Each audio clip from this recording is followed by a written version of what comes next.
Bonjour chers élèves, nous avons ici un amplificateur que j'ai construit.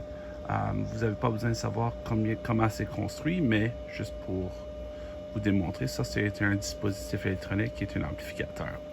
Maintenant, vous allez reconnaître un peu l'amplificateur. Ceci c'est un amplificateur audio à fréquence audio. Donc on a un haut-parleur et ce que je peux faire, c'est que je peux varier le volume d'une tonalité en changeant la quantité de volume, comme vous pouvez voir. Okay? Maintenant, la façon que ça fonctionne, c'est que j'ai une machine qui crée une fréquence de 600 Hz qui l'amène à l'amplificateur. Et l'amplificateur prend l'onde et l'amplifie plus grand et la fait sortir sur le haut-parleur. Ici, nous avons un oscilloscope qui nous permet de voir les ondes.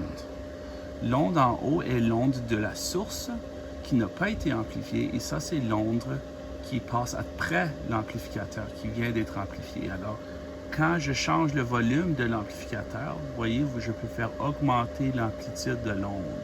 Je peux le monter et je peux le descendre. Et comme vous pouvez voir, la fidélité est très bonne. On a reproduit l'onde très bien. Et voyez, quand j'augmente l'amplificateur, à un certain point, le volume augmente et je vais arriver à une situation où l'onde devient très très grande. Et voyez comment l'onde ici n'est plus belle et courbée. Ça, c'est ce qu'on appelle la distorsion. On peut entendre la distorsion si on écoute la tonalité du haut-parleur. Vous pouvez entendre que là, j'ai pas de distorsion. Puis aussitôt que j'apporte la distorsion, vous pouvez entendre ce son aigu qui n'est pas très agréable à entendre.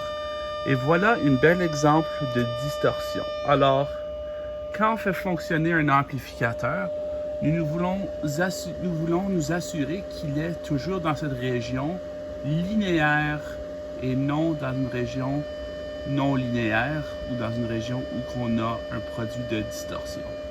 Alors ça serait la limite de mon amplificateur. Et voilà.